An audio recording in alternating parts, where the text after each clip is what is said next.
And here's video number 2. This is the back side of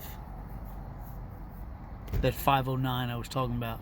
It could be it, but it may not be. There's a switcher behind it and another one.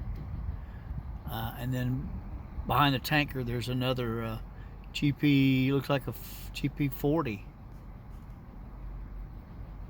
Pretty unique to have all of these locomotives here. The only thing I can think of is they're possibly brought them here to repaint.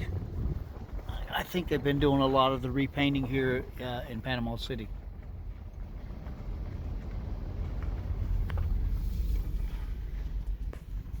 Cool. But there they are again. A lot of them from Meridian, Mississippi, Alabama, something. AGR, AGC.